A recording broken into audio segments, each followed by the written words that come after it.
Mari langsung saja kita sama-sama menyimak fawaid akan disampaikan oleh guru kita Ustaz Syafiq Rizal Salamah. Kepada Ustaz falyatafadhal maskura Ustaz. Barakallahu fiik. Alhamdulillah alladzi at'amana wa saqana wa ja'alana minal muslimin.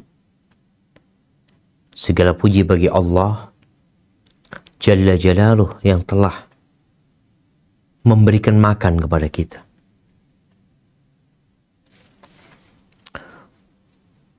Dia yang membuat kita bisa makan. Bagaimana makanan itu bisa diolah di mulut kita, kemudian turun melalui rongga tenggorokan kita untuk lalu berada di lambung kita. Proses di sana berlanjut. Siapa yang membuat kita bisa melakukan hal itu? Allah Azza wa Jalla. Dan kita melihat ada orang-orang yang gak bisa makan dengan normal. Dia harus menempuh berbagai macam sarana agar makanan masuk ke lambung. Ada yang dimasukkan lewat hidungnya, ada yang dilubangin di tenggorokan, ada yang gak bisa makan kemudian harus makan dari uratnya. Maka hendaklah kita bersyukur kepada Allah Azza wa Jal. Dialah yang memberikan makanan kepada kita. Dialah yang memudahkan bagi kita untuk menikmati makanan tersebut. Minuman juga seperti itu. Dan yang penting atau yang terpenting, Allah menjadikan kita orang-orang Islam. Karena orang-orang kafir, kata Allah Azza wa Jal, innal ladzina kafaru yatamatta'un wa ya'kulun kama ta'kulul an'am wan naru mathwal lahum. Sesungguhnya orang-orang kafir, mereka hidup bersenang-senang. Mereka tidak mengikuti aturan Tuhan. Mereka bersenang-senang mengikuti nafsu mereka, dan mereka menikmati makan, mereka makan. Tapi apa perbedaan mereka makan dengan makannya seorang muslim? Allah mengatakan kama ta'kulul an'am. Makannya mereka seperti makannya binatang ternak. Ya Allah. Semoga Allah memberikan hidayah kepada kita. Wan naru mathwal lahum. Neraka buat tempat mereka. Di dunia mereka tidak menikmati makanan tersebut. Hanya sekedar makan. Seperti binatang. Maka kita bersyukur kepada Allah yang telah menjadikan kita orang-orang Islam. Memahami kenapa kita diciptakan. Untuk apa kita diadakan di muka bumi ini. Dan kemana kita kelak akan pergi. Tatkala harus meninggalkan bumi yang kita hidup di dalamnya. Wassalatu wassalamu ala sayyidil mursalin wa imamil muttaqin qaidil ghurril muhajjalin sayyidina wa maulana Muhammadin wa ala alihi wa ashabihi ajma'in. Amma ba'd, ahibati fillah. Kita masuk ke bab 101 ya. Bab tidak boleh mencela makanan. Bab la ya'ibut ta'am. Tidak boleh mencela makanan. Wastihbabu mathi, dan dianjurkan memuji makanan tersebut. Manusia itu gak dapat hidup dengan tidak makan. Sudah menjadi kodrat manusia, dia membutuhkan makanan. Dan ini menjadi bukti kuat kalau engkau lemah. Maka jangan sampai kita sombong. Atau kadang-kadang kita melihat ya, orang-orang loh makannya sama makan nasi. Bukan masalahnya makannya sama. Dan makan nasi. Semua orang butuh makan. Nggak ada yang hidup tanpa makanan. Karena memang diciptakan secara fitrah dia butuh makan. Maka Allah uji dia dengan kelaparan. Kemarin Ramadan, ya, kita diuji dengan lapar. Tapi ada ujian yang memang tidak ada makan. وَلَنَبْلُوَنَّكُمْ بِشَيْءٍ مِنَ الْخَوْفِ وَالْجُوعِ. Kelaparan. Dan Allah Azza wa Jal murka kepada mereka yang kufur terhadap nikmat yang Allah berikan, yang lalu tidak beriman, padahal Allah sudah memberikan segala fasilitas kepada dia. Azab apa yang Allah akan berikan kepada mereka? Kata Allah Jalla Jalaluhu di surah An-Nahl ayat 113, ya Allah mengatakan, wa daraballahu mathalan qaryatan kanat aminatan mutmainnah. Allah jadikan percontohan, ya, perumpamaan sebuah negeri yang dahulunya negeri itu aman sentosa. Ya'tiha rizquha ragadan min kulli makan. Rizki datang ke tempat mereka dari segala penjuru, datang. Ini benar-benar nikmat. Siapa yang bikin datang? Allah yang bikin datang. Fakafarat bi an'umillah. Lalu mereka kufur dengan nikmat-nikmat yang Allah berikan. Tidak menggunakannya dalam ketaatan. Mungkin masuk juga mencela makanan, membuang-buang makanan. Kufur dengan nikmat yang Allah berikan. Seakan-akan itu makanan dia yang mengadakan. Seakan-akan itu hadir karena usaha dan perjuangan dia. Lah. Maka yang terjadi, fa'adzaqaha Allah libasal ju' wal khauf bima kanu yasna'un. Maka Allah menimpakan kepada mereka bencana apa? Kelaparan. Allah kasih kelaparan. Allah bikin mereka takut, cemas. Dan ingat, beberapa waktu terakhir ini kita mendengar akan adanya resesi ekonomi, ya, di mana dikhawatirkan tahun-tahun ke depan ini manusia akan kekurangan makanan. Ya, mungkin ada harta berlimpah, tapi apa gunanya kau punya harta berlimpah ketika tidak ada makanan? Apa manfaatnya harta yang berlimpah ruah ketika petani yang menanam tidak mau jual kepada dia mau makan? Kasih uang lebih, 2 kali lipat, 10 kali lipat, kata dia. Kau kasih aku 100 kali lipat. Apa uang bisa dimakan? Tak bisa. Maka hendaklah kita mensyukuri nikmat yang Allah berikan kepada kita.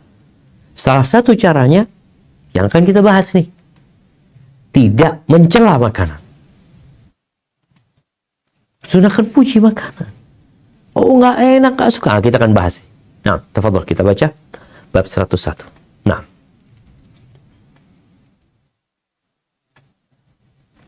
Bismillah, hadis nomor 736.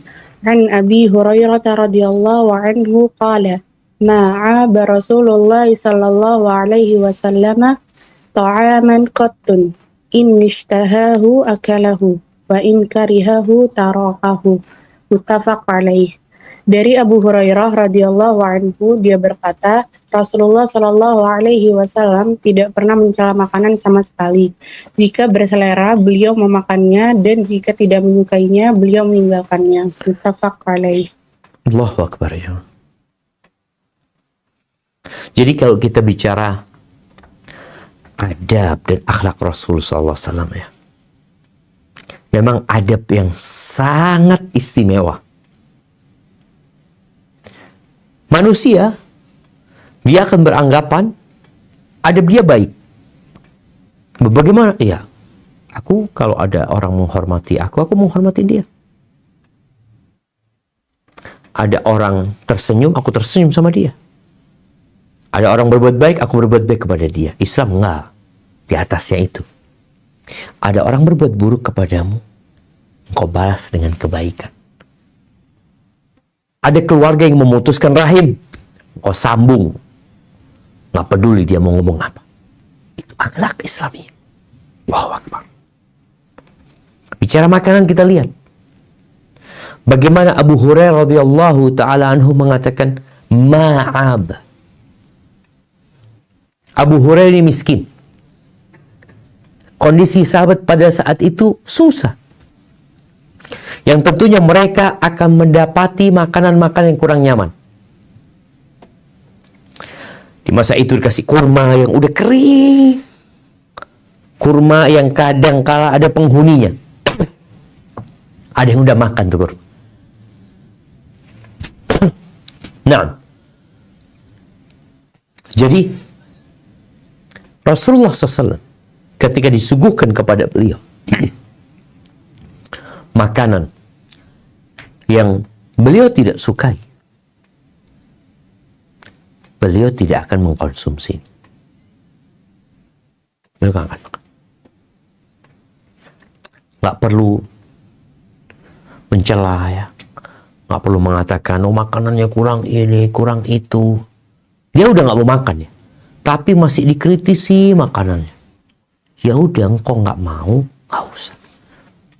Tapi kadang-kala kalau dalam rangka memperbaiki, mungkin suami ya, ini kayaknya kurang ini. Ini sepertinya kalau tambahin ini lebih enak ya. Tapi tetap dia nggak mencela. Dia hanya mengatakan, makan ini enak ya, enak makan ini. Tapi kalau ditambahin ini kayaknya lebih zen lagi. Tapi beliau nggak pernah mencela makan. Kalau makanan yang haram beda. Dicela makanan itu. Nggak boleh dimakan memang. Itu diciptakan sebagai ujian. Kau taat atau nurut. Atau tidak. Dikasih makanan, nasi, mungkin agak kering nasinya. Ya udah, kau nggak mau tinggalin. Tinggalin. Nggak usah dicela. Nggak usah dimaki. Kadangkala nih, ada sosok-sosok manusia. Mungkin seorang suami. Yang terkadang dia bukan hanya mencela makanannya, mencela yang masak makanan itu. Dicela ini itu. Yang pertama mencela makanannya nggak enak nih. Dia cela. Padahal seharusnya engkau kalau nggak mau udah nggak usah dimakan. Dan para istri hendaklah memahami kondisi yang ada. Suami dikasih makanan, kemudian dia coba lalu dia tinggalin. Nggak usah, kenapa? Ini aku sudah masak, capek, ini dan itu. Istri yang berbuat seperti itu akan menambah masalah. Ketika engkau tahu suami nggak mau makan, ya udah engkau berbaik sangka sama dia. Mungkin dia udah kenyang ya, mungkin makanan kurang enak. Alhamdulillah dia nggak mencela. Suamimu baik ketika dia mengatakan, ya Allah, aku kayaknya nggak makan dulu ya. Mungkin bahasa dia jadi kenyang. Kan ada orang sebenarnya dia lapar, tapi gara-gara makanannya nggak sesuai dengan yang dia inginkan, dia jadi nggak selera, hanya jadi kenyang. Makanya, aduh aku kenyang ya, nantilah aku makan itu. Maka adalah engkau belajar mengambil sikap yang baik. Suamimu pergi istirahat, kau rasain apa yang kurang enak ya. Atau mungkin suami punya masalah sehingga yang enak jadi nggak enak. Suami sakit. Kita ingat kejadian COVID kemarin, makanan seenak apapun nggak ada rasanya. Bukan karena makanan nggak enak, tapi kita kena COVID. Rasa itu hilang semua. Jadi intinya jangan dicela. Dan kalau suami nggak mau makan, ya udah dihargain dia. Dia menghargai dengan tidak mencela. Dia menghargai dengan tidak mencela yang masak. Mungkin seorang istri mengatakan, Ustaz, seharusnya dia menghargai makan, walaupun nggak enak dia makan. Ada hadisnya di sini. Ya kalau dia bisa memaksakan diri makan, silahkan. Demi menghargai istri ya, suami sabar dia. Aduh, rasanya mungkin nggak karu-karuan. Kadang-kadang kan istri mau masukin garam, ternyata yang dimasukin penyedap ya, sehingga rasanya nggak karu-karuan, atau dimasukin gula. Jadi hendaklah kau menghargai. Suami juga jangan mencela, membanting makanan, melempar. Hati-hati. Nabi nggak pernah mencela. Dan sebagai bentuk syukurmu kepada Allah, kau tidak mencela makan. Kalau mau kau makan, nggak mau ya udah. Terus gimana, udah masak Ustaz? Kau bisa berikan kepada yang lainnya. Kalau suamimu nggak mau, kau bisa masak yang lainnya juga. Terkadang ada istri yang ingin membuat sesuatu yang spesial tapi ternyata gagal umpamanya kan. Wa in karihahu tarakahu. Sudah. Intinya itu.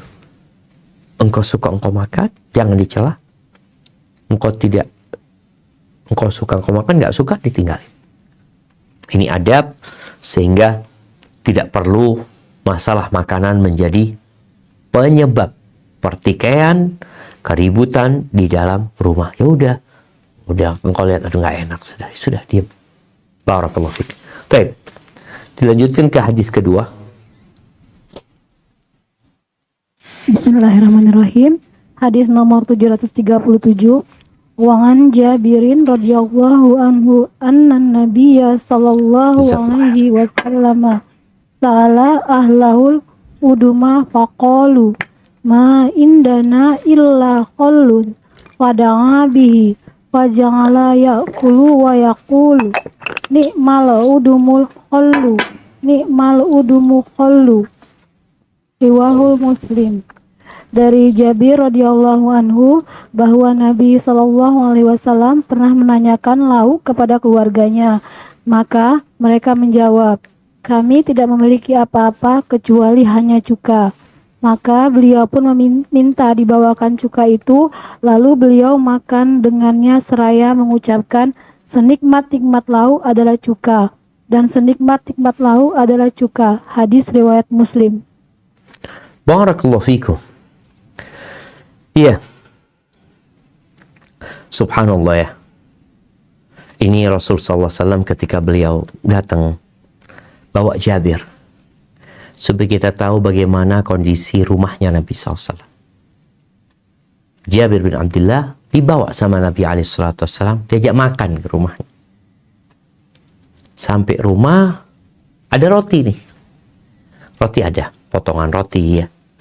Beliau tanya, ada lauknya? Kan kita lihat ya, kalau makan roti mesti ada tambahannya yang menjadikan dia jadi sedap, jadi nyaman, jadi manis umpamanya. Ada yang pakai madu, mau yang pakai coklat. Kalau nasi, roti ini kayak nasi putih tuh. Nasi putih, masa nggak ada apa-apanya nasi putih ini? Makanya kadang-kadang orang kalau nggak ada apa-apa ya sudah kasih garam aja, makan sama garam. Rumah Nabi SAW nggak ada lauk. Nggak ada. Yang ada roti.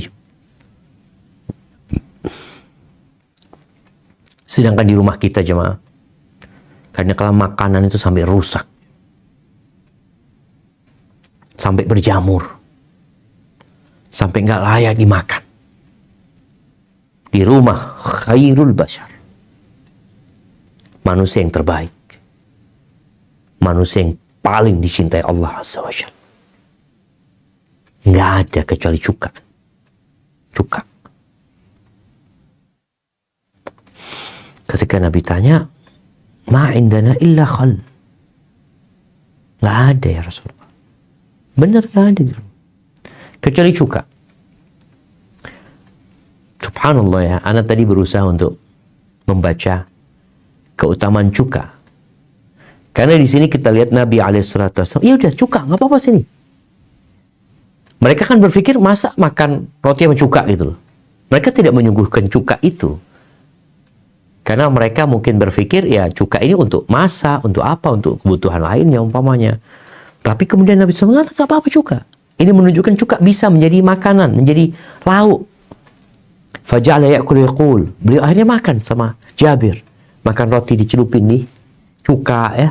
Dimakan sambil mengatakan ni'mal udumu atau ni'mal idamu. Idamu di beberapa riwayat al-khallu. Senikmat-nikmatnya lauk itu adalah cuka. Senikmat-nikmatnya lauk adalah cuka. Di sini kemudian muncul para ulama yang berusaha menyimpulkan manfaat dan khasiat dari cuka.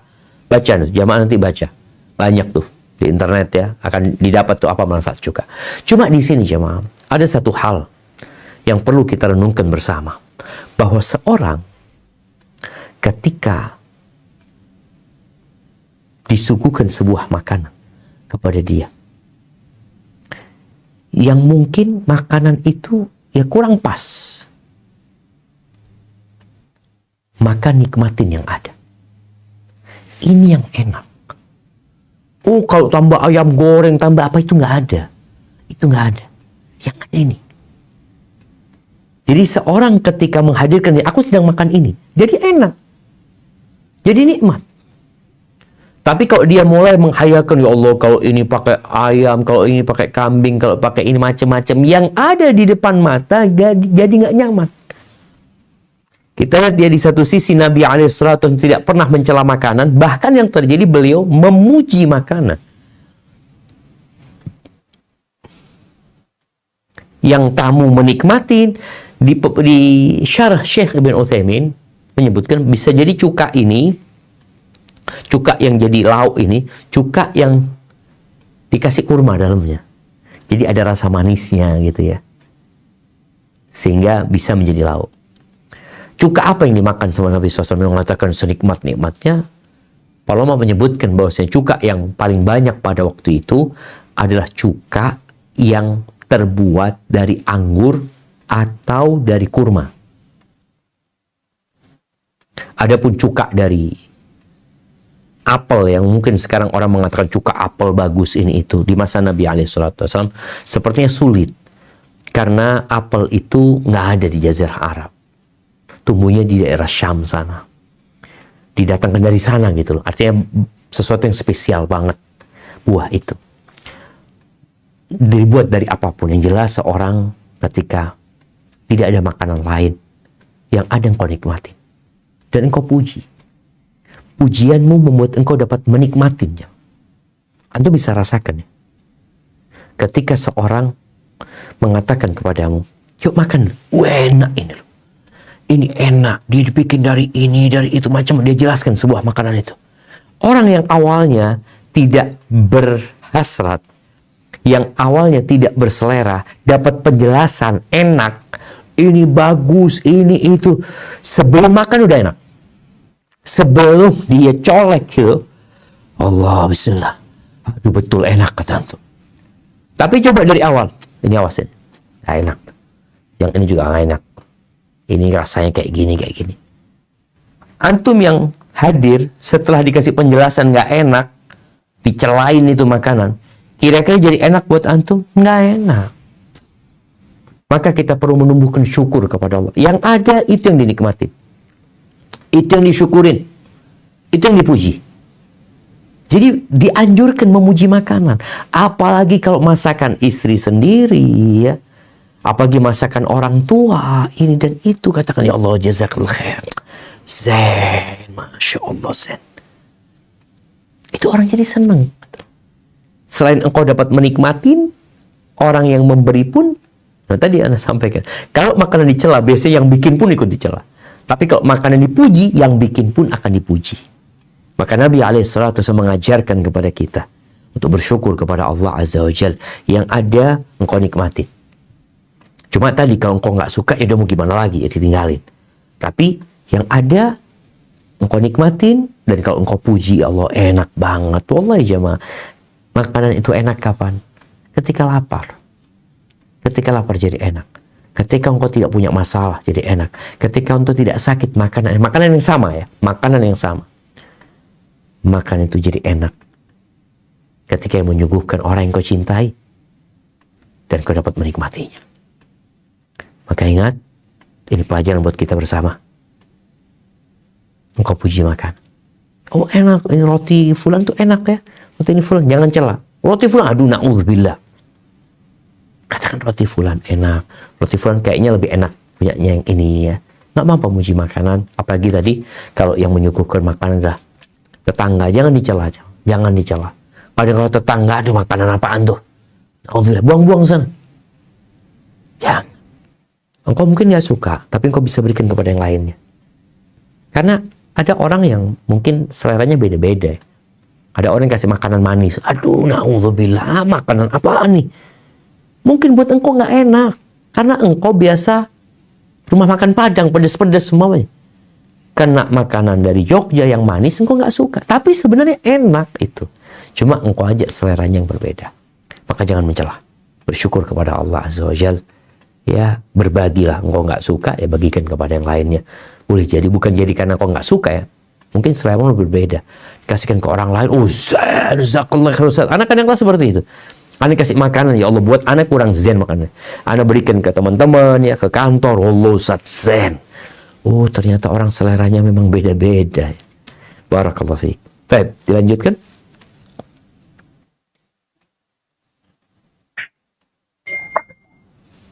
Bismillahirrahmanirrahim.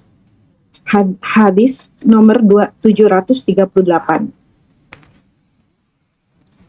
An Abi Hurairah radhiyallahu anhu qala qalu Rasulullah sallallahu alaihi wasallam idza du'iya ahadukum falyujib fa in kana sha'iman falyusalli wa in kana muftiran falyat'am. Rawahu Muslim. Dari Abu Hurairah radhiyallahu anhu, dia berkata, Rasulullah Shallallahu alaihi wasallam bersabda, jika salah seorang di antara kalian diundang, maka hendaklah dia memenuhinya. Dan jika dia dalam keadaan berpuasa, maka hendaklah dia berdoa.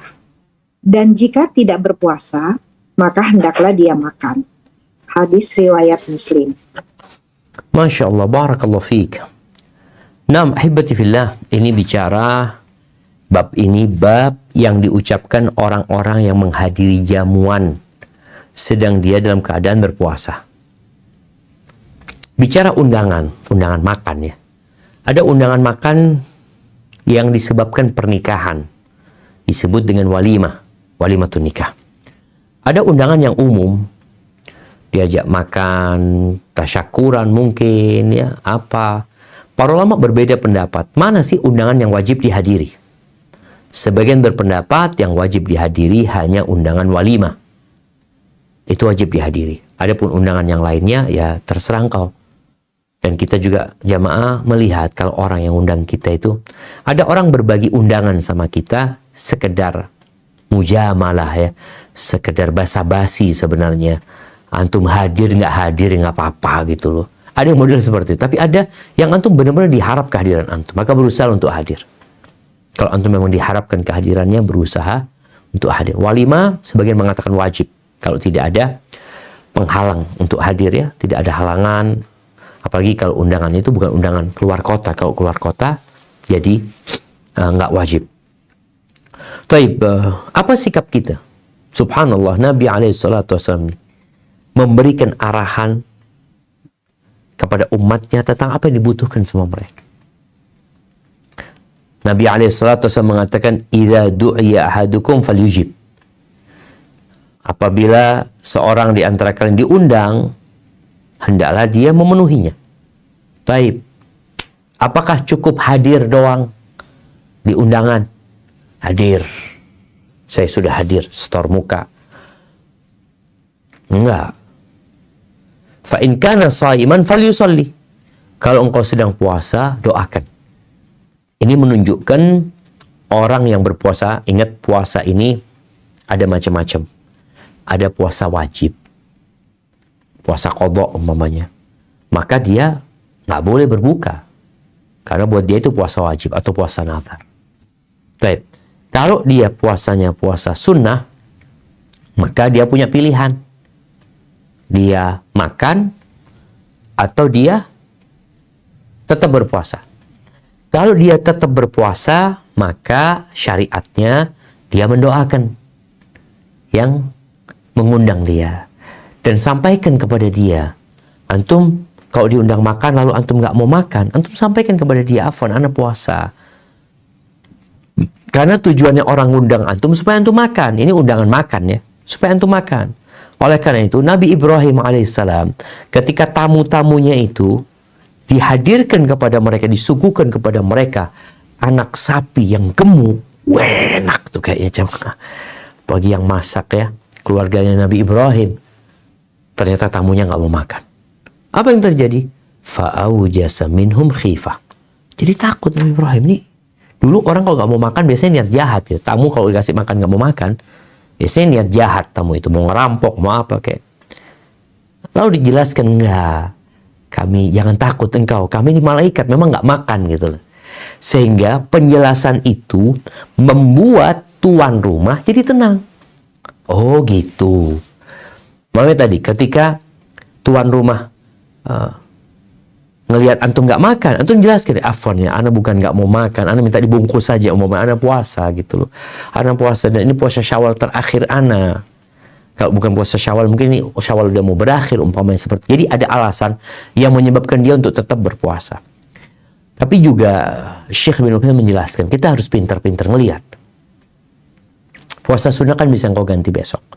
Kalau tadi puasa sunnah yang tidak berkaitan dengan waktu, yang memang waktunya dapat habis, engkau dapat melihat, kalau aku makan kayaknya tuan rumah akan lebih senang, lebih bahagia. Karena memang antum bintangnya yang diundang.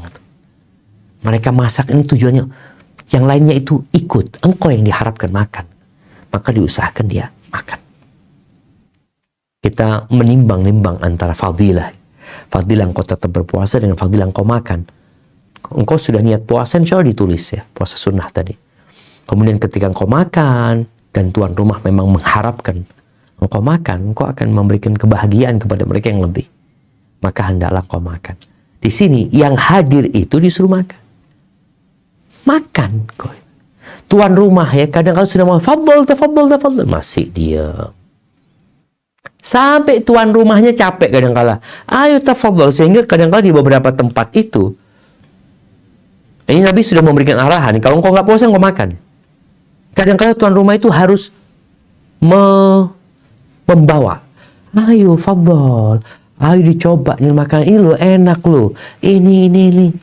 Seharusnya engkau memang sudah tahu diundang untuk makan ketika tuan rumah mengatakan tafadhalu ya Allah fadhal. Sudah engkau nikmatin. Dan semakin engkau makan dengan nikmat ya, dengan lezat, tuan rumah itu senang, dia bahagia. Ya Allah alhamdulillah ya, habis makanannya. Karena tujuan dia ngundang memang supaya antum makan. Kalau tersisa sedih gitu loh. Maka terus terang anak pun di rumah ketika ngundang orang ya. Kemudian ternyata yang hadir tidak sesuai atau yang hadir pun tidak menikmati makanan. Masih sisa banyak. Kenapa bang? Nggak enak apa bang? Kok nggak dimakan ya? Artinya hal itu membuat sedih tuan rumah. Tapi ketika antum makan habis, ya Allah alhamdulillah ya, mau dibikin lagi. Kadang kan seperti itu. Supaya kita belajar adab dan etika. Bagaimana bertamu? Jadi bukan hanya hadir antum ada dua pilihan. Antum mendoakan ketika antum puasa atau antum makan. Dan kalau antum memang nggak puasa, makan. Nikmatin itu. Dan tuan rumah itu kalau ngelihat tamunya nambah ya, kasih lagi fadl ya Allah senang, ambil itu fadl ya Allah senang banget jemaah. Antum nggak pernah jadi tuan rumah mungkin, sekali-kali jadi tuan rumah supaya tahu dengan kegembiraan orang yang kalau ngundang kemudian dimakan ya. Dan juga kita perlu apa ya, perlu membiasakan diri kita untuk menghormatin tamu, menghormatin orang yang kita undang ya. Kita lihat tadi Nabi SAW nggak ada, ternyata beliau ketika ngundang nggak ada makanan. Antum juga harus paham. Ketika umpamanya pulang dari masjid ya, fadl antum ke rumah ya, ke baiti ya, fadl. Sampai rumah, tanya, ada makanan? Kata istrinya, aduh bang, nggak ada bang. Apalah yang ada sudah disuguhkan. Ketika antum disuguhkan tadi seperti yang terjadi di zaman Jabir bin Abdullah, ternyata yang ada cuma khal, cuma cuka yang jadi lauknya sama roti, sudah bismillah dinikmatin. Barakallahu fikum. Baik, kita masuk ke bab 103, yaitu yang diucapkan oleh orang yang diundang makan, lalu ada orang lain yang mengikutinya. Gimana tuh? Kadang-kala kita nih, umpamanya, Ustadz ngomong, antum ke rumah nanti ya, abadal isya ya. Baik. Ternyata antum sama sohib. Padahal tuan rumah mengatakan antum aja. Atau enggak, antum sama fulan ke rumah ya. Nanti habis isya, Anda tunggu. Ternyata ada 4 orang. Ada 1 orang mau datang kajian, datang kemudian mereka bareng sebenarnya sama yang 3 orang ini. Gimana sekarang? Posisi yang 1 ini nggak diundang. Taib, ada adabnya. Kita akan baca. Naam, tafadhol. Bismillah. Hadis nomor 739. An Abi Mas'ud Al-Badri radhiyallahu anhu qala da'a rajulun nabiyya sallallahu alaihi wasallam fi ta'amin sana'ahu lahu khamsah fatabi'ahum rajul falamma balagha al-bab qala nabiyyu sallallahu alaihi wasallam inna hadza tabi'ana fa in syi'ta an ta'zana lahu wa in syi'ta raja. Qala bal azanu lahu ya Rasulullah. Muttafaq alaih. Dari Abu Mas'ud Al-Badri radhiyallahu anhu, dia berkata, ada seseorang yang mengundang Nabi SAW untuk jamuan makan yang dipersiapkan untuk 5 orang. Lalu ada seseorang yang mengikuti mereka. Ketika sampai di pintu, Nabi SAW bersabda, sesungguhnya orang ini mengikuti kita. Jika mau, kamu boleh mengizinkannya. Dan jika mau, kamu bisa membiarkan dia pulang. Orang yang mengundang berkata, aku izinkan dia wahai Rasulullah. Muttafaq alaih. Masya Allah jamaah. Ya, di sini Abu Mas'ud Al-Badri radhiyallahu anhu menceritakan bahwa Nabi SAW pernah diundang untuk jamuan makanan. Jelas undangannya untuk makan. Makanan itu dibikin untuk 5 orang. Jadi orang ini ngomong, ya Rasulullah, aku bikin makanan nih buat 5 orang. Buat 5 orang, sehingga ya Nabi ini termasuk dianjurkan, kalau engkau undang seseorang, undang sahib-sahib dekatnya juga. Supaya dia ikut hadir ya. Kadangkala makan sendirian juga kurang nyaman. Atau boleh jadi dia orang, kalau dia sendiri yang makan, kemudian kawannya, ya nah berangkat ya Afwan ya, anak ada undangan makanan gitu. Ya Allah, anak gak diundang gitu loh. Enggak, anak aja yang diundang ini. Maka kita tuan rumah, kalau bisa tadi, berusaha untuk memahami kondisi orang ini punya sahib. Kita katakan, udah, antum berangkat sama sahibmu. Nanti ada cerita Nabi SAW ya, ketika beliau lagi di rumahnya, datang nih seorang yang dia keturunan Persia kalau nggak salah, yang pinter masak dia. Dia datang kepada Nabi SAW mengatakan, ya Rasulullah, aku bikin makanan enak nih. Ya Rasulullah, engkau makan di rumahku. Nabi tanya SAW, ini diajak enggak? Yani Aisyah radhiyallahu anha. Kata orang ini, enggak ya Rasulullah, engkau aja gitu loh. Kata Nabi, enggak lah kalau gitu, nggak enak Nabi meninggalin Aisyah. Akhirnya kedua kali datang lagi orang ini. Maksa ya Rasulullah, ya Rasulullah udah bikin makanan, kau datang nih. Nabi tanya, ini diundang nggak? Kata dia, Rasulullah enggak. Sampai yang ketiga diundang nggak? Diundang. Baru Nabi berangkat bersama Aisyah radhiyallahu ta'ala anha. Di sini Nabi bersama 5 orang karena memang makanan itu disiapkan untuk 5 orang. Ahibati fillah, terkadang kita berpikir orang ini bakhil. Masa 5 orang kan? Kok nggak 10 orang? Kok dibatasin? Iya jemaah, boleh jadi memang dia bukan orang kaya. Dia punya makanan yang terbatas. Yang kalau dia ngundang orang banyak, nanti mereka akan mencela juga.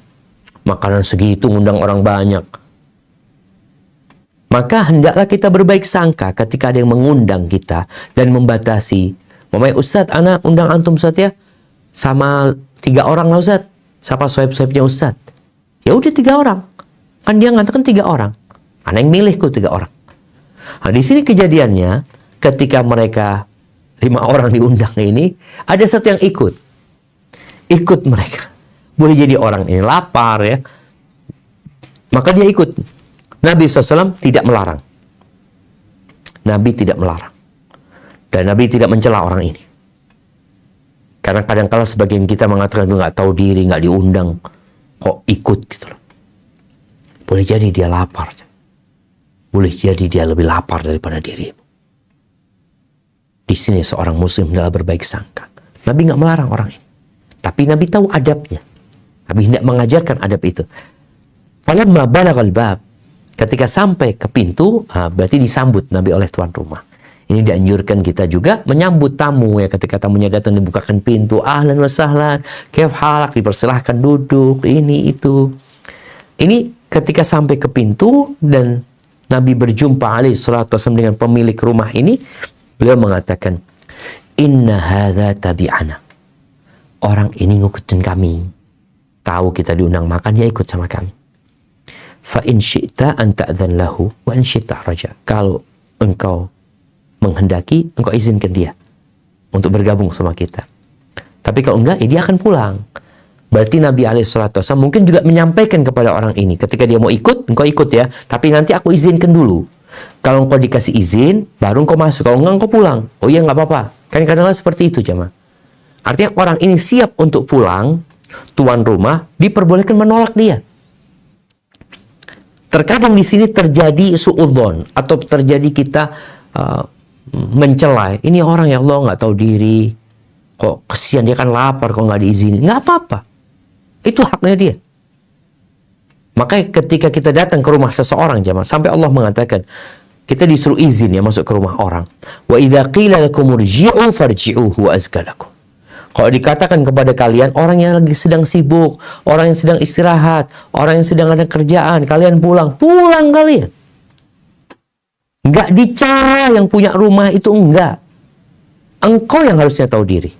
Dikatakan pulang. Maka di sini Nabi SAW mengajarkan adab juga. Nih orang kalau enggak diizinkan kau pulang, maka Nabi mengatakan kepada tuan rumahnya alaihi salatu wassalam, kalau engkau izinkan dia silahkan, kalau enggak dia akan pulang. Jelas Nabi mengatakan. Nabi tidak mengatakan ini kesian nih kalau kau enggak izinkan dia lapar, enggak. Nabi mengatakan kalau engkau, kata Nabi alaihi salatu wassalam, wa in syi'ta raja'. Tapi kalau engkau mau enggak mengizinkan, ya sudah dia akan pulang. Qala bal adzan lahu ya Rasulullah. Apa kata sahabat ini? Aku izinkan dia ya Rasulullah. Enggak, aku izinkan dia ya Rasulullah. Biar dia masuk makan. Masya Allah jemaah. Ini adab yang indah ya. Sehingga kita saling menghargai. Tidak berburuk sangka. Selalu berusaha menafsirkan dengan tafsir yang baik. Ketika kita datang bertamu, tuan rumahnya ngomong sedang sibuk. Anaknya mengatakan abah sedang istirahat. Abang sedang punya kesibukan. Ya udah engkau pulang gitu. Kau pulang. Penting banget ya nanti lagi datang lagi. Barakallahu fiik. Baik. Kita masuk ke bab 104. Tafadhal.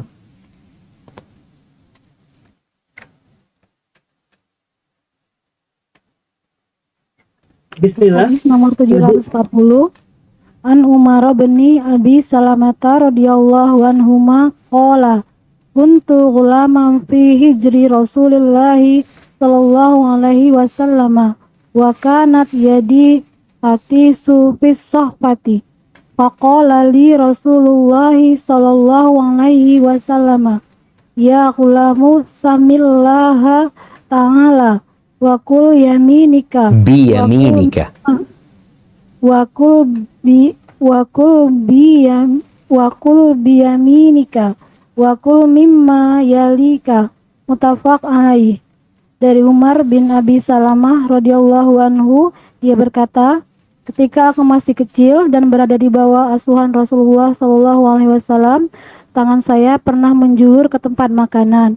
Maka Rasulullah sallallahu alaihi wasallam bersabda, wahai anak muda, sebutlah nama Allah. Makanlah dengan tangan kananmu dan makanlah makanan yang paling dekat denganmu. Muttafaq alaih. Barakallahu fiik. Jamaah rahimakumullah. Hadis ini sudah pernah kita bahas ya. Di bab makan yang awal-awal. Di hadis nomor 299 ya. Naam. Udah pernah kita bahas kewajiban di bab kewajiban menyuruh keluarga dan anak-anak yang sudah besar untuk taat kepada Allah Azza wa Jalla. Bicara makan dengan tangan kanan dan sudah dibahas makan dengan tangan kanan, minum dengan tangan kanan adalah perintah, itu sebuah kewajiban. Haram hukumnya orang makan dengan tangan kiri, minum dengan tangan kiri. Karena setan yang makan dan minum dengan tangan kiri. Kemudian di sini kita lihat bagaimana Nabi SAW memberikan nasihat. Ini yang penting. Beliau memberikan nasihat. Kalau bicara makan makanan yang terdekat, udah kita bahas juga. Kalau makanan itu macamnya sama, satu nampan, sama-sama, ya sudah, kau makan yang dekat. Gitu. Tapi kalau ternyata memang seperti restoran Padang yang makanannya macam-macam, beda lagi, diperbolehkan kita ngambil makanan. Anak mau yang itu mamanya. Karena memang makanannya berbeda-beda. Adapun cara memberikan nasihat ya, ini perlu fikih ya. Perlu belajar orang. Supaya apa? Supaya jangan sampai tujuan dia mengingkari kemungkaran. Tujuan dia amar ma'ruf nahi mungkar menimbulkan kemungkaran yang lebih besar. Karena tujuan kita bagaimana kemungkaran ini jadi hilang. Bagaimana orang itu jadi berbuat baik. Sampai dikatakan la ya'mur bil ma'ruf wa la yanha illa 'anil munkar illa man kana 'aliman. Kecuali orang yang alim, orang yang bijak, orang yang sabar. Soalnya kalau dia alim tapi nggak sabar, kadang-kala berantem. Alim tapi dia nggak bijak, kadang-kala dia memerintahkan dengan cara yang tidak hikmah di sana. Sedangkan Allah Azza wa Jalla mengatakan ud'u ila sabili rabbika bil hikmati wal mau'izatil hasanah. Dengan hikmah. Di sini kalau orang nggak hikmah, tadi yang ada berantem. Ada yang ngasih tahu dengan mencela, memaki, menghina. Nggak perlu. Bagaimana Nabi SAW memberikan nasihat kepada Umar bin Abi Salamah? Dia mengatakan, ya gulam, ini ada seruan yang membuat kedekatan. Nabi tahu dengan namanya, ya Umar. Nabi tahu namanya Umar itu anak. Karena Umar ini adalah anak tirinya Nabi SAW, artinya anak istrinya Nabi SAW. Anaknya Ummu Salamah. Nabi tahu. Tapi Nabi tidak memanggil dengan ya Umar. Dia mengatakan ya gulam. Akan menumbuhkan kedekatan. Wahai bocah. Nah, itu kadang-kadang bahasanya kan, nah, bedanya Umar, beda lah. Rasanya itu dipanggil dengan kalimat anak. Anakku, bocah, cah, sini bocah. Biasanya kan ada bahasanya orang tua itu. Kalau orang Jawa itu apa ya manggil anak ya? Kalau anak perempuan apa? Nduk. Nduk. Kalau anak laki?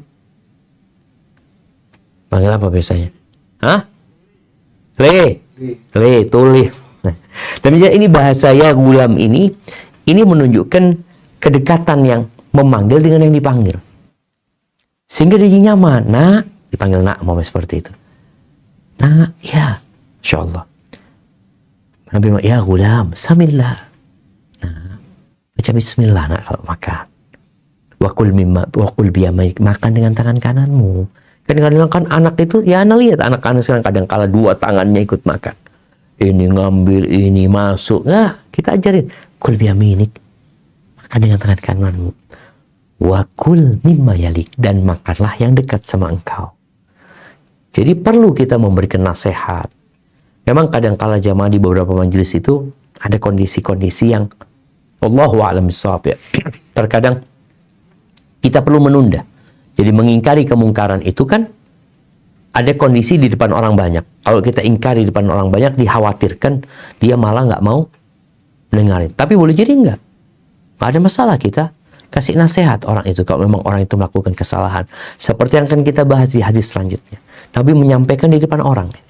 Karena memang kemungkaran itu terjadi dan Nabi adalah seorang guru, seorang alim ya yang mengajarkan kepada umatnya, maka momentum itu beliau manfaatkan untuk menegur seorang yang melakukan kesalahan.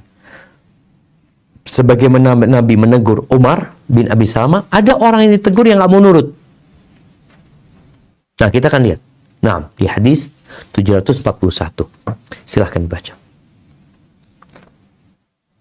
Hadis nomor 741. Bismillahirrahmanirrahim. Wa an Salamah bin al-Akwa' radhiyallahu anhu anna rajulan akala 'inda Rasulillahi sallallahu alaihi wasallam bishimali. Faqala kul biyaminik. Qala la astati'u. Qala la istata'tu. Ma mana'ahu illa al-kibr. Fama rafa'aha ila fi.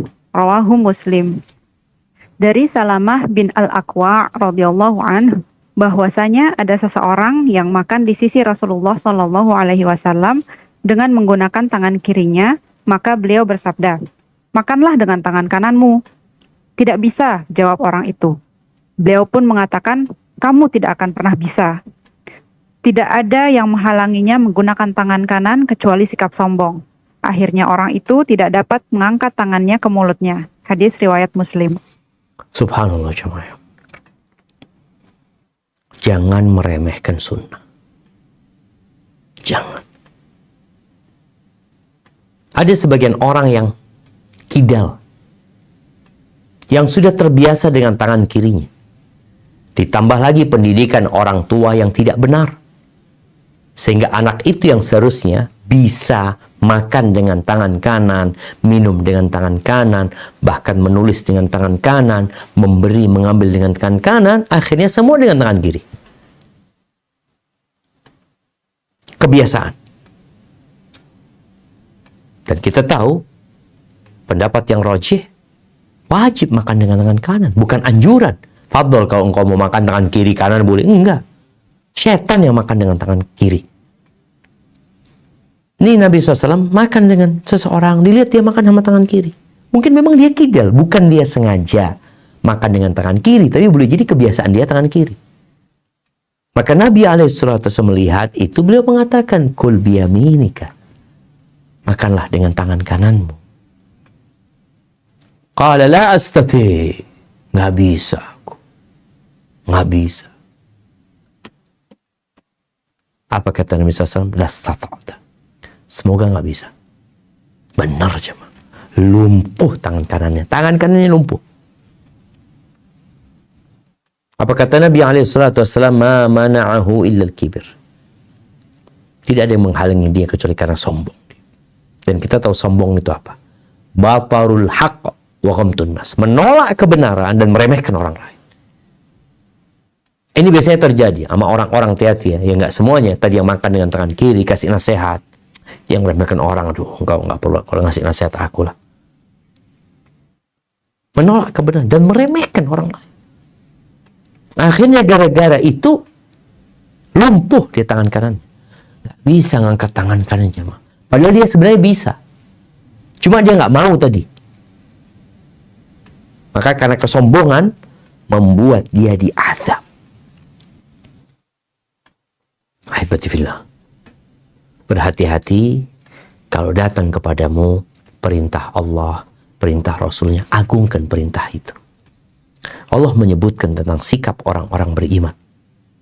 Wa qalu sami'na wa ata'na. Mereka mengatakan kami mendengar dan kami mentaati. Sehingga kalau datang perintah kepadamu laksanakan. Nggak mampu, engkau minta maaf. Nggak perlu, oh ini kayak gini, ini kayak gitu, jangan. Karena kalau engkau sampai sombong, Allah murka sama orang-orang sombong. Alaysa fi jahannam mathwal lil mutakabbirin. Bukankah jahannam itu adalah tempat bagi orang-orang yang sombong? Hadza wallahu a'lam bishawab. Itu yang mungkin kita kaji pada kesempatan kali ini. Insyaallah kita lanjutkan pada pertemuan yang akan datang, masuk bab 105, masih dalam pembahasan tentang adab makan. Nah, Anda kembalikan ke moderator. Barakallahu fiik.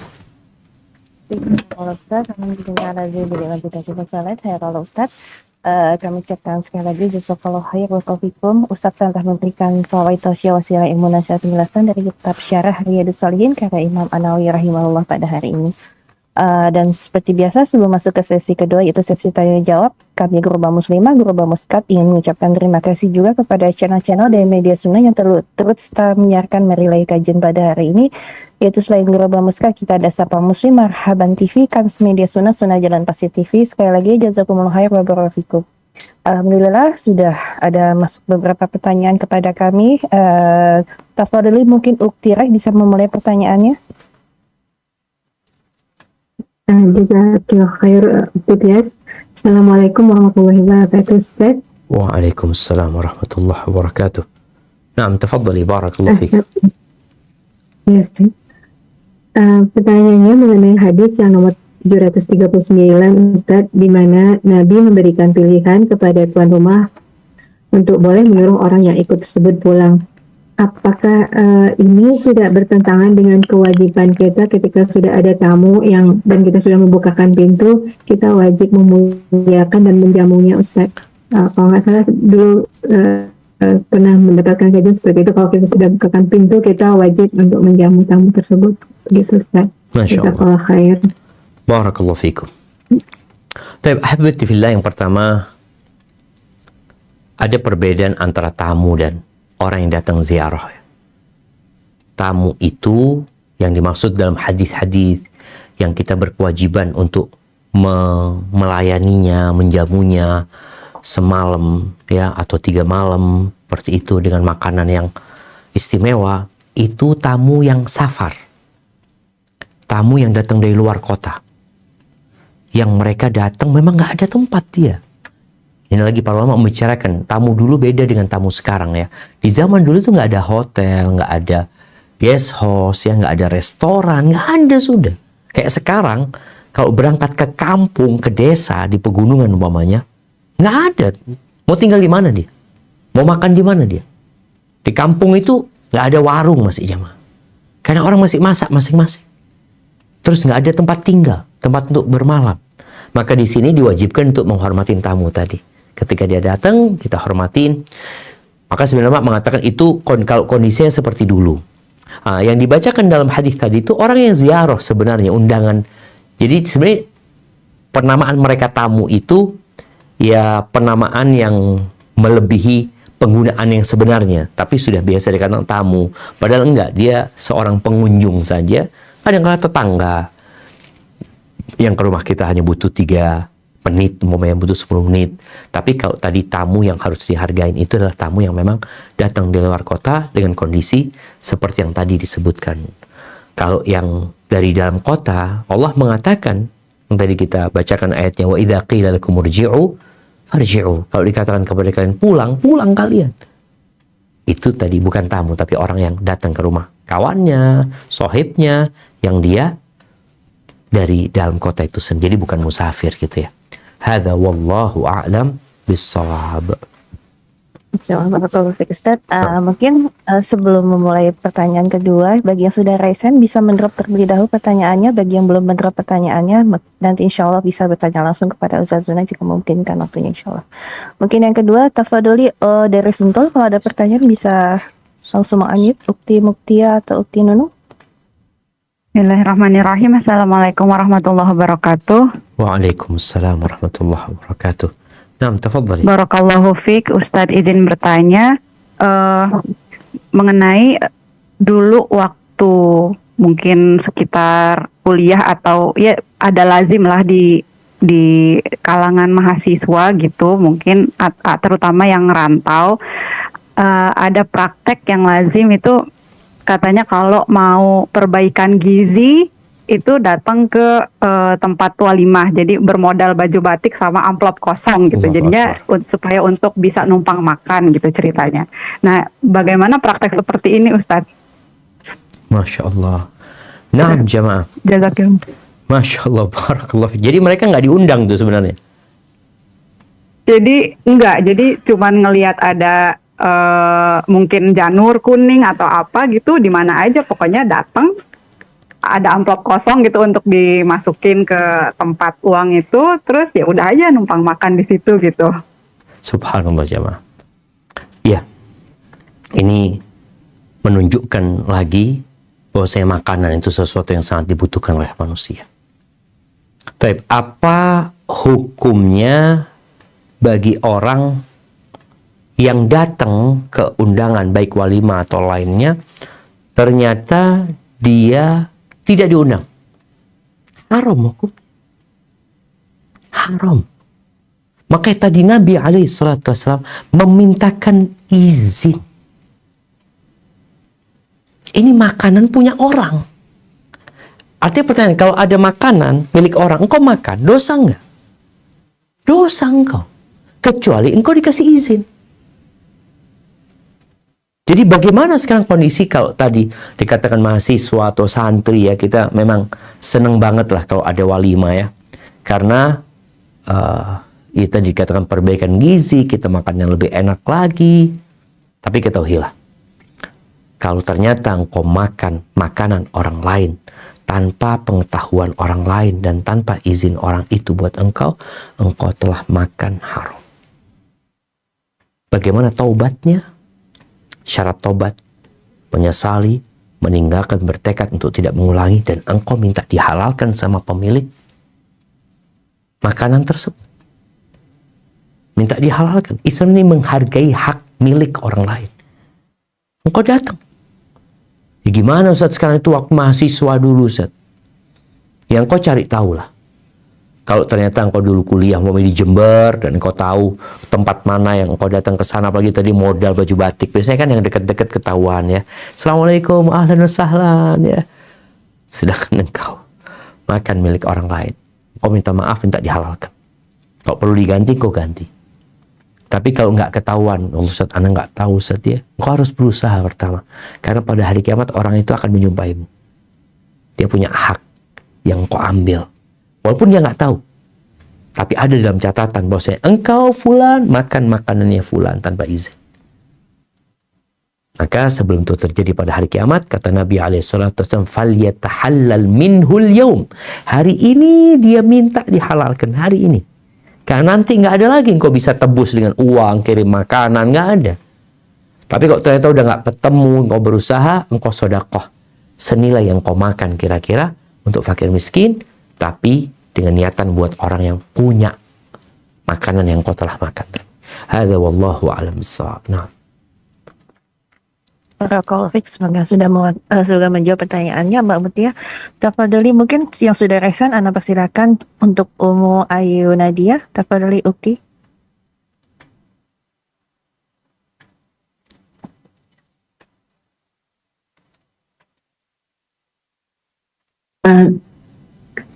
Jazakillah khairan, Uti Tias. Assalamualaikum warahmatullahi wabarakatuh, Ustaz. Waalaikumsalam warahmatullahi wabarakatuh. Ahlan wa sahlan, tafadhali. Dan Ustaz, Ahwan izin bertanya terkait niat Ustaz. Apakah di setiap kegiatan yang Ana lakukan, contoh dari bangun pagi tidur hingga kembali tidur malam, harus selalu diawali dengan niat? Atau cukup niat satu kali di saat bangun pagi, dalam niat tersebut berlaku untuk setiap kegiatan yang Ana lakukan di hari itu? Dan yang kedua Ustaz, bagaimana jika Ana lupa berniat sebelum melakukan sesuatu? Jazakallahu khairan, barakallahu fiik Ustaz. Naam, ahibati fillah. Kalau bicara niat untuk segala aktivitas kita, innamal a'malu binniyat. Sesungguhnya amalan itu harus ada niatnya. Amalan-amalannya. Wa innama likulli imri'in ma nawa. Orang akan mendapatkan apa yang dia niatkan. Ada niat hidup ini untuk Allah Azza wa Jalla, karena memang itu kita diciptakan. Niat untuk menjadi hamba dan abdi Allah Azza wa Jalla. Tapi setiap amalan itu nanti ada niatnya masing-masing. Bahkan niat ini yang membedakan sebuah ibadah dengan sebuah tradisi dan budaya. Umpamanya orang mandi. Kapan mandi dia sunnah? Ketika dia niatkan, aku mau sholat Jumat. Tapi ada orang mandi cuma sekedar aku mau mandi lah. Kenapa? Aduh, gerah. Dia nggak niat. Dia niat supaya gerahnya hilang. Maka dia akan mendapatkan kehilangan kegerahan itu mungkin. Jadi kalau bicara sepanjang hari, amalan kita berbeda-beda. Maka niat itu memang mendampingi amalan tersebut. Ketika bicara engkau mau makan, engkau kenapa engkau makan? Ada orang makan ya karena memang lapar. Tapi ada orang makan, kenapa engkau makan? Nggak, anak kepingin nanti malam sholat malam. Ada niat di diri dia. Dan bicara niat ini amalan hati, bukan amalan lisan. Dan orang akan mendapatkan apa yang dia niatkan. Kalau dikatakan dia lupa niat, maka kalau itu sebuah ibadah, maka tadi nggak sah ketika dia nggak niat. Karena syarat amal itu, sahnya amal harus ada niat. Orang nggak niat wudhu. Dia memang kebiasaan habis mandi, dia cuci muka, wudhu sebenarnya. Tapi ketika itu dia sedang memikirkan lain, apakah kemudian dihitung dia wudhu? Enggak. Kenapa? Karena dia nggak ada niat pada waktu itu. Ini kalau orang sudah rutin ya, orang rutin setiap habis mandi, umpamanya dia berwudhu. Kadang-kala kan dia, terus terang, Ana merasakan kadang-kala. Ana ya Allah, kayaknya wudhu enggak Ana tadi ya. Nggak hadir gitu. Hanya sekedar rutinitas, maka diperlukan niat. Niat diperlukan. Dan niat itu tempatnya di hati. Maka setiap amalan kita harus ada niatnya. Kalau bicara itu sebuah ibadah, maka tadi kalau dia lupa niat, maka amalan itu tidak sah. Perlu ada niat. Kalau bicara makan, aku tidur, niatnya tidur itu apa, Ana lupa nggak niat apa-apa, itu sudah jadi kebiasaan dan tradisi. Tapi kalau itu sebuah ibadah, maka niat inilah menjadi syarat sahnya ibadah tersebut. Tapi niat bukan amalan lisan. Amalan lisan itu zikir, ya, baca Quran, amar ma'ruf nahi mungkar, adzan, amalan lisan. Tapi kalau niat itu amalan hati. Hadza wallahu a'lam bissawab. Naam. Barakallahu fiik Ustaz. Tafadhol selanjutnya mungkin Ukti Uut bisa membaca pertanyaan dari Jamaah Zoom. Jazakallahu khair Ukti Tias. Assalamualaikum warahmatullahi wabarakatuh Ustaz. Waalaikumsalam warahmatullahi wabarakatuh. Ahsanallahu ilaikum Ustaz. Ada pertanyaan tapi di luar tema Ustaz.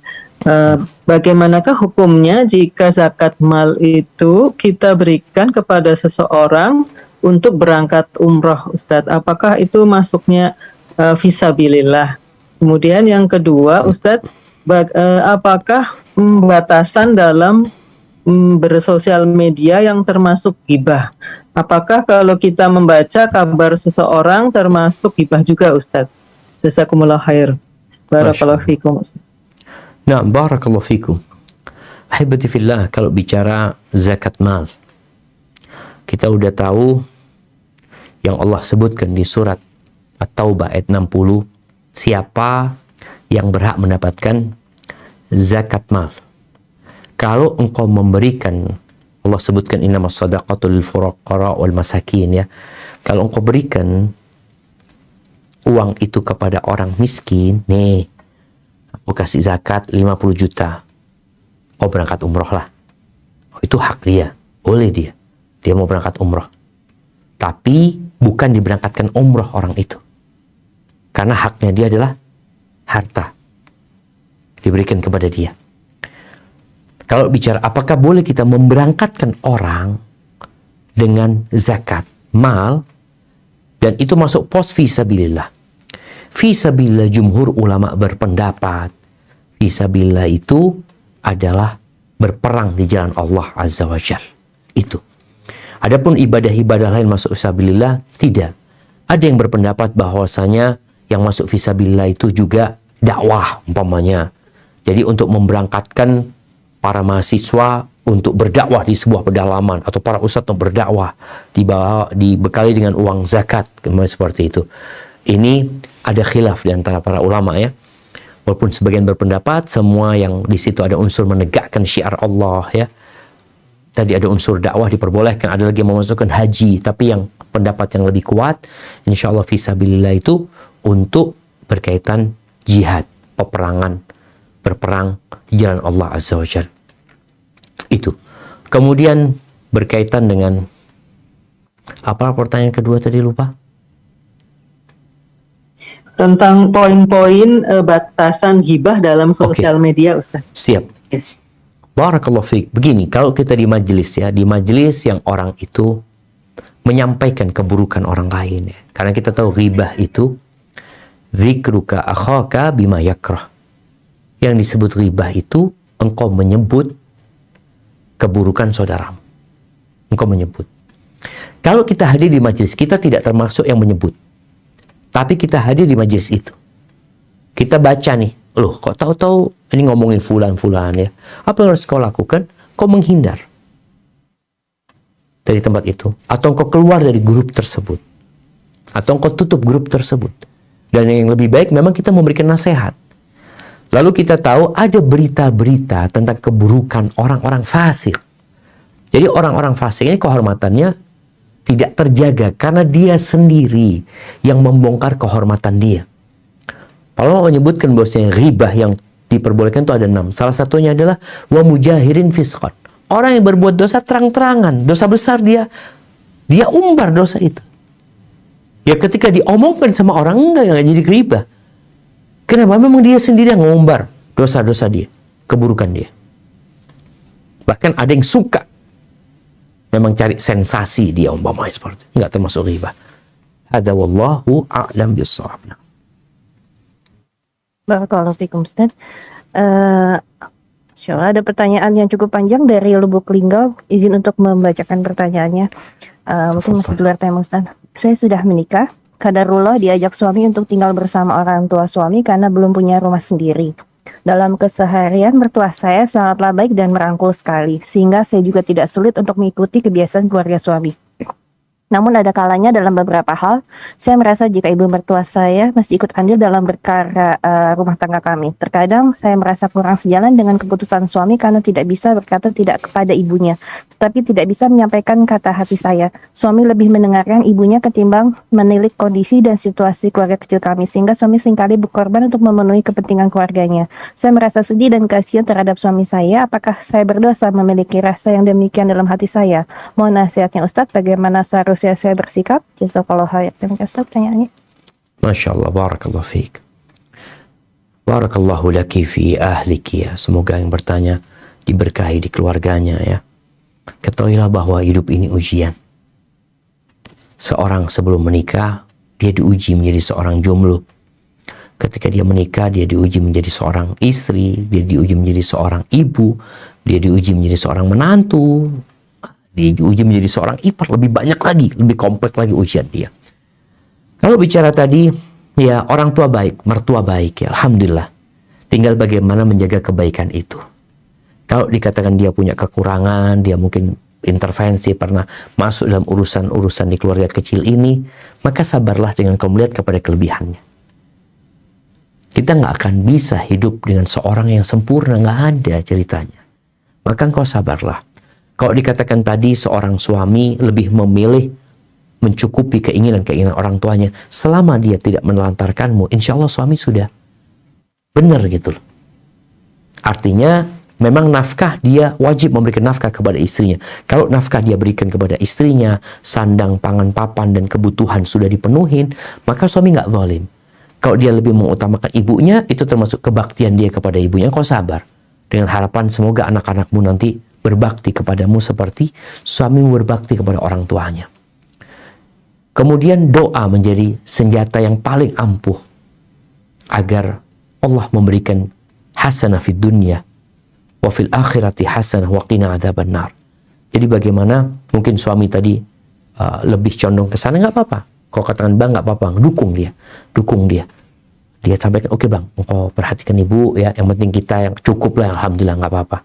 Dan bicara seorang istri yang tinggal sama mertua, itu menjadi kebaikan seorang istri sebenarnya. Jadi para suami juga perlu tahu bahwa istrinya yang mau tinggal sama orang tua suami, itu bentuk kebaikan istri kepada suami. Wailah dia punya hak tempat tinggal. Walaupun nggak harus punya, bisa jadi dengan nyewa ya, dengan kontrak seperti itu. Hadza wallahu a'lam bissawab. Nah. Kalau Ustaz, semoga dapat dipahami, khususnya untuk yang sudah bertanya.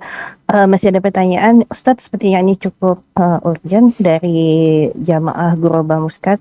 Pertanyaannya, Ustadz, tante saya sedang dalam keadaan koma dan sepupu saya, anak tante, sekarang seperti kebingungan atau linglung menghadapi musibah tersebut. Ustadz, mau nasihatnya apa yang bisa saya berikan untuk sepupu saya dalam situasi tersebut, mengingat tidak mudah untuk saya menasihati sepupu saya yang belum mengaji. Demikian, Ustadz, pertanyaannya. Masya Allah, barakallahu fiik. Naam ahibati fillah. Di antara rukun iman itu adalah iman dengan takdir. Itu jadi rukun iman. Kenapa? Karena kita hidup di tempat yang terlaknat. Kita berada di negeri yang terkutuk. Kita akan hidup dengan cobaan dan ujian. Ketika seorang beriman bahwa segala sesuatu sudah ditetapkan dan ujian hadir untuk menghapuskan dosa dan mengangkat derajat, dan orang tahu bahwa ini bukan tempat bersenang-senang, dia jadi tenang. Makanya Nabi SAW mengatakan, ini mungkin perlu disampaikan kepada dia, bukan bicara dia sudah ngaji apa belum, tapi dia seorang muslim yang dia tahu dengan rukun iman. Sekarang yang harus engkau lakukan, bagaimana engkau menguatkan dia di rukun iman dengan takdir. Bahwa sebelum engkau lahir ini sudah ditetapkan. Karena boleh jadi ada orang-orang yang linglung, bingung. Karena dia menyesal, kayaknya aku yang salah. Ini gara-gara aku. Ini kalau kemarin itu ke dokter, kalau kemarin itu minum obat ini, kalau kemarin, kalau. Akhirnya dibuka pintu setan. Tenggelam dia dalam kumbangan setan. Maka bagaimana menguatkan keimanan dia dengan takdir? Engkau duduk sama dia sekadar, engkau tahu nggak bahwa semua yang terjadi sudah ditulis. Nah, engkau tahu nggak kenapa Allah kasih cobaan? untuk menumbuhkan di diri dia keindahan bahwa Allah itu Maha Pengasih, Maha Penyayang. Allah itu lebih sayang dengan ibumu daripada engkau sama dia. Allah lebih sayang. Sehingga tatkala dia tahu dengan kasih sayang Allah, dengan kebesaran Allah, dan dengan takdir Allah, maka semoga dia dapat menerima hal itu ya. Itu mungkin yang perlu dikondisikan di diri dia, itu tentang beriman dengan takdir dan tidak mengatakan andai kata, karena sejatinya apabila seluruh umat manusia berkumpul untuk memberikan manfaat kepadamu, mereka nggak akan bisa memberikan. Dan sebaliknya, kalau mereka bersatu padu, bersekongkol, berkonspirasi untuk memberikan bahaya kepadamu, untuk menimpakan mudarat kepadamu, nggak bakal bisa. Semua sudah ditulis. Rufi'atil aklam wa jaffatis suhuf. Pena sudah diangkat dan lembaran-lembaran takdir itu sudah kering. Hadza wallahu a'lam bissawab. Nah. Pak Ustaz, Tafadhali Uktirai bisa melanjutkan pertanyaan dari jamaah Zoom? Baik, jazakallah khair Ustaz. Yes. Pertanyaannya masih mengenai ada bertamu Ustaz. Ketika Lebaran ada kebiasaan kita untuk bersilaturahmi ke rumah-rumah kerabat, di mana rombongan kita itu bisa lebih dari 10 orang. Ada kerabat yang kita tahu kehidupannya cukup susah. Sebenarnya kita tidak ingin membeda-bedakan dan tetap ingin mengunjungi, namun terkadang takut menyusahkan tuan rumah. Bagaimanakah adabnya dalam keadaan seperti ini, Ustaz? Masya Allah, barakallah fiik. Iya, ini berarti kunjungan bukan undangan. Tadi kita bicara tentang undangan ya. Kalau bicara kunjungan, antum berkunjung, kunjungin semua. Mereka miskin, susah, kunjungin. Nah, inilah solusinya. Engkau yang bawa makanan. Engkau telepon, gak usah repot-repot ya. Anak udah pesen kambing bakar nih. Insya Allah, yang penting engkau ada di rumah, jangan kemana-mana, kita mau ke sana nih semuanya. Jadi berusaha untuk menyenangkan hati mereka. Kita datang kepada mereka, tidak merepotin, karena kita tahu dia susah. Sampaikan kepada dia, kita antum siapin air putih lah, atau siapin teh, atau siapin apa. Ini tadi kalau kita sudah baik sama mereka ya, karena memang kita bukan diundang, tapi kita yang bawa makanan, kita berbagi makanan sama keluarga kita. Mungkin seperti itu yang bisa kita lakukan. Kalau memang tadi kondisinya dia miskin, kalau kita datang takut dia harus ngutang ini dan itu, maka bagaimana kita datang ke tempat dia, makanan sudah siap. Apalagi sekarang kita bisa kirim dulu ya, sampaikan kepada dia, syuf ana kirim makanan ya, atau nanti pas datang antum bawa makanan. Insya Allah itu dapat memperkuat silaturahim dan menjaga perasaan mereka. Tapi ada kondisi yang mungkin nggak seperti itu. Kalau antum bawa makanan malah dia jadi sakit hati. Antum jangan bawa makanan. Ana udah masakin nih. Maka antum jangan bawa makanan. Karena ditakutkan yang dia masak nanti nggak habis. Atau boleh jadi makanan dia nggak seenak yang kau bawa. Ya udah, apa yang disuguhkan sampaikan ke keluarga. Syuf, kita nggak boleh bawa makanan sama fulan, katanya fulan udah masak ya, yang ada dimakan. Diajarin bagaimana Nabi SAW tidak pernah mencela makanan, bahkan beliau SAW memuji makanan walaupun itu sekedar cuka ya. Hadza wallahu a'lam bissawab. Nah, Barakallahu fiik, Ustaz. Kami ingatkan sebelumnya, kembali lagi untuk yang sudah raisen untuk bisa menurut pertanyaannya terlebih dahulu sebelum ditanyakan kepada Ustaz Sunnah. Tafadhali Uktiut bisa membacakan lagi pertanyaan dari jamaah Zoom? Ustadz, ini ada pertanyaan seputar makanan juga. Ingin bertanya Ustadz, apakah boleh memakan makanan di restoran yang bukan dipesan? Contohnya begini Ustadz, teman saya memesan nasi goreng spesial, lalu saya memesan nasi goreng teri. Lalu yang datang duluan nasi goreng ikan teri, karena teman saya sudah lapar, lalu dimakanlah nasi goreng ikan teri itu tanpa izin saya. Sehingga orang yang sudah pesan itu harus menunggu lagi pesanannya karena sudah dimakan oleh orang lain. Bagaimana hukumnya Ustaz? Masya Allah, barakallahu fiikum. Iya, jamaah, kalau makanan, kalau kita tahu bahwasanya kawan kita ridho, maka nggak apa-apa kita makan. Jadi kita, karena kita sudah berkawan sama dia, kita tahu dengan kondisi dia cinta sama kita cinta sama dia, kita saling berbagi, kita saling tolong menolong. Jadi kalau kita tahu, tanpa izin kita boleh makan. Umpamanya kita datang ke kamar kos-kosan kawan kita. Kita masuk kamar nih. Fulan kemana? Fulan lagi belanja. Lalu antum duduk, antum lihat ada biskuit, antum makan, seperti itu. Antum tahu fulan ridho, maka nggak ada masalah. Begitu pula tadi, nasi. Itu bukan milik dia, milik antum. Dan ridho, antum ridho kata dia, karena ya dia sohib anak lapar, biarlah dia makan, seperti itu. Maka insya Allah nggak ada masalah apabila kita tahu dengan keridhaan dia. Kalau kita tahu dia nggak ridho, ya nggak boleh, karena itu bukan milik kita. Hadza wallahu a'lam bissawab. Barakallahu fiik.